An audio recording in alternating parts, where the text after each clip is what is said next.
Chilling, right?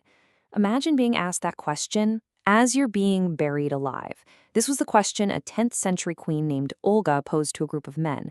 And believe it or not, that was just the start of one of the most brutal, calculated acts of revenge in history. Hey, welcome to The Explainer. Today, we are diving deep into the life of Olga of Kiev. And let me tell you, she is one of the most complex figures in all of history. How's this for a resume? Ruthless pagan avenger, brilliant political reformer, and, get this, a Christian saint. So the big question is, how on earth could one person be all of those things? Let's find out. So to really understand Olga, our story actually has to start with her husband, Prince Igor, the ruler of Kiev and Rus. Or more specifically, with his incredibly gruesome, greed-fueled death. All right, so picture this. It's 9:45. Igor goes to this tribe, the Drevlians, to collect his tribute, his taxes. And they pay up, no problem. But on the way home, Igor gets greedy. He thinks, you know what, I can probably get more. So he sends his main army on ahead and goes back with just a small group of guards to demand a second payment. Well, the Drevlians were not happy. They felt totally ripped off, so they capture him. And what they do next is just horrifying. They bend two massive birch trees down to the ground, tie one of Igor's legs to each tree, and then let them spring back up. Just like that, Olga is a widow, and she's now the regent for their little 3-year-old son, Sviatoslav. Now, the Drevlians see a golden opportunity here. They think, hey, Igor's out of the picture. We can just force his widow to marry our guy, Prince Mal, and boom, we take over Kiev Rus. So they send their 20 best negotiators to Kiev to make the offer. They had absolutely no idea who they were messing with. It was a fatal miscalculation. So what follows isn't some diplomatic back and forth. No, it's a masterclass in revenge. A 4-part saga so brutal, so creative, it's gone down in history as the stuff of legend. Okay, so her revenge unfolds in 4 distinct acts. First up, the burial. She tells the Drevlian ambassadors she'll honor them by having them carried into her court in their own boat. What she doesn't tell them is that she's had a giant trench dug and they, boat and all, are about to be dumped in and buried alive. Act 2, the bathhouse. She sends a message back saying she needs more distinguished men to escort her. When they arrive, she says, hey, you must be tired from your journey. Why don't you freshen up in the bathhouse?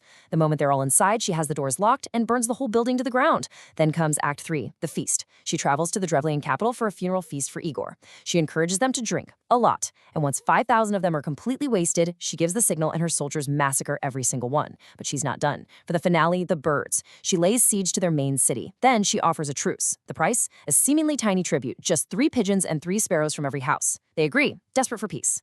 Olga then has her soldiers tie pieces of cloth with burning sulfur to the birds' legs and releases them. The birds, of course, fly straight back to their nest in the city's houses, setting the entire place on fire. Absolutely devastating. It's an incredible story, right? Just absolutely chilling. But it also brings up a really big question for historians who study this time. And that question is, how much of this is actually true? Is this a factual blow-by-blow account, or is there something else going on here? You see, our main source for all of this is a medieval text called the Primary Chronicle, and it lays all of this out like it's historical fact. But a lot of modern scholars look at this and say, hang on a second. They think these stories are probably what's called hagiography, basically literature written about a saint. And the point of hagiography isn't always to be 100% historically accurate. The goal might have been to create this dramatic contrast, to show this incredibly fierce, ruthless pagan queen, to make her later conversion to a pious Christian seem that much more powerful and miraculous. So, whether those revenge stories are literal fact or powerful legend, one thing is certain, they cemented her grip on power. And what she did with that power, well, that part is totally undisputed by historians. She turned out to be one of the most brilliant and transformative rulers that whole region had ever seen. Okay, so before Olga, the way they collected taxes, the tribute system, was called paludi. And honestly, it was basically just a yearly shakedown. The prince and his army would ride from tribe to tribe and forcibly take what they wanted. It was messy, it was violent, and as we saw with Igor, it could get you killed. Olga looked at that system and said, nope, we're done with that. She replaced it with something called pagosti. Think of them like centralized administrative hubs, trading posts, forts, basically government offices. Now, instead of violent shakedowns, her officials would collect a specific, regular tax at these fixed spots. This was a total game changer. I mean, we're talking about the very first legal and administrative reforms in Eastern European history. And this was about so much more than just collecting taxes more efficiently. Olga's reforms were the foundation of a modern state. She centralized power, she started setting up actual national borders, and she began the long process of turning all these scattered, warring tribes into a unified people. She was literally building a nation. So she has secured her kingdom, she's reformed the government. What's next? Well, Olga then made a move that would echo through the centuries, turning that sharp strategic mind of hers toward diplomacy and faith. Around the year 957, she takes this huge trip to Constantinople, the capital of the powerful Byzantine Empire.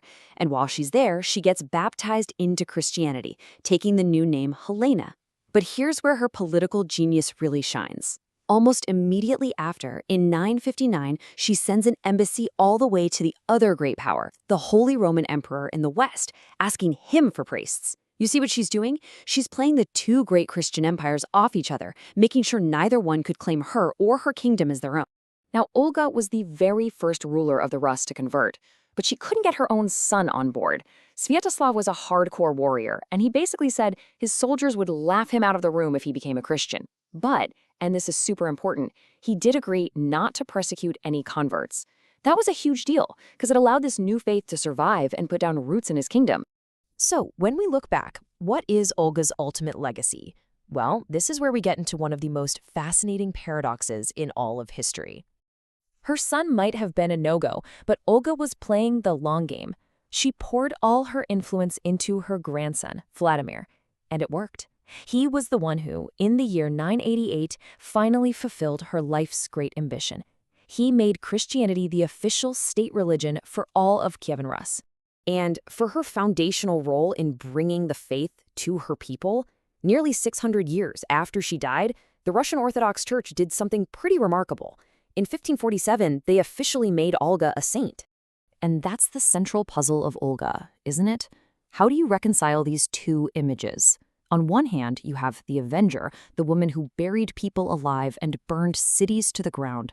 And on the other, you have Saint Olga, the patron of widows and converts, a figure so revered they called her equal to the apostles.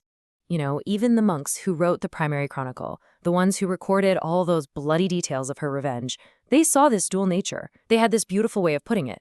They said Olga wasn't the sun of Christianity shining on their land. She was the dawn that comes before the sun, a necessary and maybe even violent beginning that had to happen before the real light could arrive. So in the end, who was she? A brutal warlord who also happened to build a nation from scratch? A pagan avenger who became her country's first saint? Her life really makes you think, doesn't it? It forces us to ask some tough questions. Do people in history have to be just one thing? Can somebody be both a vicious avenger and a revered saint? And maybe the biggest question of all, how should we remember figures this complex?